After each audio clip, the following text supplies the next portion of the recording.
जब छोटी सी भूख लगती है तब खाने के लिए कुछ ना कुछ स्नैक्स तो हमें चाहिए होता है। तो ये स्नैक्स इस बार आप ज़रूर बना के देखिए। उसके लिए सबसे पहले मैंने 1 कप मूंग की दाल ली है। आप आपके हिसाब से मेजरमेंट बढ़ा भी सकते हैं। उसको अच्छे से 2 से 3 पानी से धो लेना है और उसमें पानी डाल के उसको ढक के रख देना है। 3 से 4 घंटे के बाद जब हम देखेंगे तब दाल हमारी अच्छे से भीग जाएगी। अब हमें क्या करना है, उस दाल को निकाल लेना है और मिक्सी के जार में डाल के पानी निकाल लेना है। पानी बिल्कुल भी नहीं आना चाहिए क्योंकि दाल भी भीगी हुई है तो पानी छोड़ेगी। इसलिए पानी निकाल निकाल के हमें उसको अच्छे से पीस लेना है। उसका एकदम सा स्मूथ सा बैटर होना चाहिए इस तरह से। इस तरह से हमें पूरी दाल को अच्छे से पीस लेना है। जब हमारी दाल पीस जाएगी तब हमें उसको एक बर्तन में ट्रांसफ़र कर देना है। एक बर्तन में मैंने पूरी दाल डाल दी है, उसमें अजवाइन को हाथ पे मसल के क्रश करके डाल देना है तो अजवाइन की खुशबू आ जाएगी। और नमक ऐड करना है टेस्ट के हिसाब से।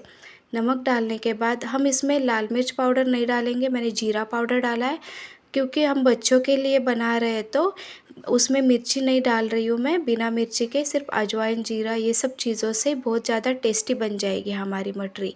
अब उसमें हमने नमक, जीरा, हल्दी, अजवाइन डालने के बाद थोड़ा सा तेल डाल दिया है 2 से 3 चम्मच। 1 कप सूजी डाल दी है और 1 कप आटा ऐड किया है। अब इसको अच्छे से मिला लेंगे और अच्छे से मिला के हम उसका एक डो बना लेंगे। जब भी आप डो बनाएं तब इसमें पानी का बिल्कुल भी यूज़ मत कीजिए क्योंकि दाल हमने भिगो के रखी थी। भिगो के पीसी हुई दाल है इसलिए उसमें ऑलरेडी मॉइस्चर है। तो हमें देखना है, अगर ज़रूरत पड़े तो और आटा ऐड करना है और आटा ऐड करके उसका अच्छे से डो बना लेना है। उसको अच्छे से मल लेना है और आटा बना के ढक के सेट होने के लिए छोड़ देना है। तब तक मैंने एक कटोरी में 2 से 3 चम्मच गेहूं का आटा लिया है और उसमें घी डाल दिया है। घी डाल के उसका एक साटा बना लेंगे। इस तरह से उसको अच्छे से मिला लेना है और उसका एक पेस्ट बना लेना है। इस तरह का साटा हमें हमारे स्नैक्स के लिए यूज़ करना है। तो इसको मैंने बना के रख दिया है। अब आधे घंटे के बाद जब हम देखेंगे तो हमारा आटा भी अच्छे से सेट हो गया है और उसमें जो सूजी डाली हुई थी वो भी थोड़ी सी फूल गई है। इसलिए आटा थोड़ा सा पहले जितना सॉफ्ट था उससे थोड़ा कम हो जाता है, मतलब थोड़ा टाइट हो जाता है। अब उसकी लोई बना लेंगे हम। थोड़ी सी बड़ी साइज़ की लोई लेना है तो मैं 3 से 4 लोई बना के रख दूँगी और उसको इस तरह से बेल लूँगी। इस तरह से थिकनेस होनी चाहिए उसकी। ऐसे मैंने 4 रोटियां बेल के रख दी है। हर एक रोटी पे इस तरह का साटा लगा लेंगे और साटा लगा के एक के ऊपर एक ऐसे हमें 4 रोटियां रख देनी है। एक रोटी पे साटा लगा लीजिए, उसके ऊपर दूसरी रोटी रखिए, वापस से उसको साटा लगा लीजिए, वापस से उसके ऊपर तीसरी रोटी रख देना है। ऐसे करके हमने 4 रोटियां रखी। आप चाहिए तो 3 रोटियां रख सकते या रोटियों की क्वांटिटी बढ़ा भी सकते। 5 से 6 रोटी तक आप रख सकते। इसी तरह से मैंने पूरी रोटियों को रख दिया है।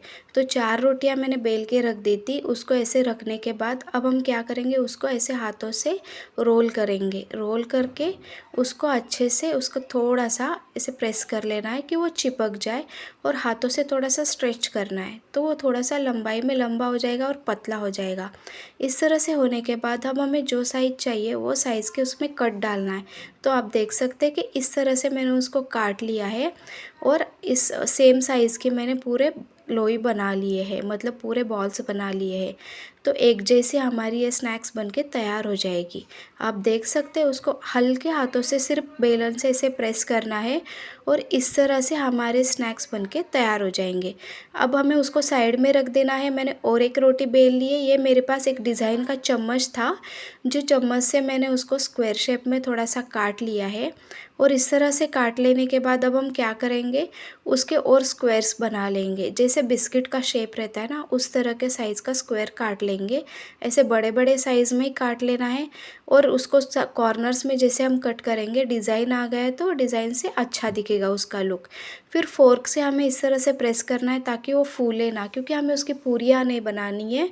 उसका जो स्नैक्स है, मतलब पापड़ी के जैसे स्नैक्स बनेगा, वो स्नैक्स बनाना है। इसलिए हमें इस तरह से उसको बेल के तैयार करना है। फिर मैंने और एक रोटी बना के रख दी है। उसको मैं एक ढक्कन से इस तरह से राउंड शेप में काट लूँगी। बहुत बड़ा नहीं, छोटा साइज़ ही लेना है। और एक पेन के ढक्कन से उसको ऐसे आइज़ निकाल लेनी है, मतलब आँखें निकाल लेनी है। इस तरह से शेप डाल लेना है। और एक चम्मच ले लिया है मैंने, उस चम्मच से ऐसे उसको स्माइली बना लेंगे। मतलब बच्चों को अलग अलग शेप में जब स्नैक्स दिखाई देते हैं तो बच्चे बहुत इंटरेस्ट से खाते हैं। कभी कभी क्या होता है, बच्चों को ऐसे लगता है कि वही वही चीज़ खा के बोर हो गए, इसलिए मैंने एक ही बार आटा लगा लिया, लेकिन उससे 3 अलग अलग टाइप के स्नैक्स बना लिए। स्माइली हम 2 तरह के बनाएंगे। अब आप देख सकते हैं इसमें इस तरह से स्माइली दिख रहे, और एक तरह के स्माइली बनाएंगे। उसके लिए मैंने वापस से राउंड शेप डाल लिया है। पूरी रोटी पे ऐसे राउंड शेप डाल लेने के बाद अब इसको वापस से हम उसी ढक्कन से आइज़ बना लेंगे। जब हम आइज़ बनाएंगे तो अब उल्टे साइड से ढक्कन से ऐसे राउंड शेप बना लिया और चम्मच से ऐसे स्माइली बना ली, और अब एक्स्ट्रा का आटा निकाल लेंगे। हमारी ये दूसरी वाली भी स्माइली बन के तैयार है। मतलब हमने एक ही आटा लगा के 3 अलग अलग तरह के स्नैक्स बना लिए। अब हम तलने के लिए गैस पे कढ़ाई चढ़ा देंगे। तेल गर्म हुआ है कि नहीं चेक करेंगे। चेक करने के लिए मैंने उसमें थोड़ा सा आटा डाल के देख लिया था। जब तेल अच्छे से गर्म हो गया है तो मैंने एक एक स्नैक्स डाल के उसको अच्छे से तलना शुरू कर दिया है। गैस की फ्लेम को लो टू मीडियम ही रखिए। सबसे पहले मैंने स्क्वायर वाले स्नैक्स को तलना शुरू कर दिया है। अब उसमें धीरे धीरे करके डालिए और लो फ्लेम पे, लो टू मीडियम फ्लेम पे उसको अलटते पलटते गोल्डन सुनहरा कलर हुए तब तक अच्छे से तलते रहिए।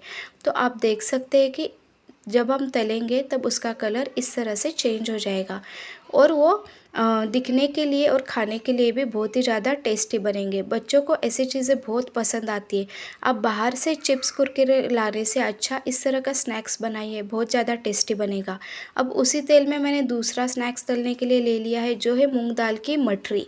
जो नमकीन मठरी है उसको भी मैंने इस तरह से डाल लिया है। मठरी थोड़ी क्वांटिटी ज़्यादा थी तो मैं 2 राउंड में तलूँगी उसको। इस तरह से उसको एक एक करके डाल देना है और उसको अलटते पलटते इसको भी सुनहरा रंग होने तक तल लेना है। तो हमारी मठरी भी बनके तैयार हो गई है। आप देख सकते हैं कि ये चीज़ें दिखने को इतनी अच्छी है तो खाने को भी उतनी टेस्टी रहेगी। और अब मठरी तलने के बाद और वापस हमें और तीसरी स्माइली वाली जो पापड़ी थी वो तलना है, तो उसको भी मैंने डाल लिया है और उसको भी मैंने अच्छे से तल लिया है। और जो होल वाली स्माइली थी, मतलब दोनों अलग अलग स्माइली, उसको दोनों को अच्छे से तल लेना है। आप देख सकते हैं कि एक ही आटे में कितनी फटाफट हमारी 3 तरीके के स्नैक्स बनके तैयार हो गई है। इस तरह के स्नैक्स अगर आपको अच्छी लगे तो आप मुझे कमेंट में ज़रूर लिखिएगा, मैं और रेसिपीज़ शेयर करूँगी। और अगर आप मेरे चैनल पे नए हैं तो मेरे चैनल को सब्सक्राइब कीजिए, वीडियो को लाइक कीजिए और ज़्यादा से ज़्यादा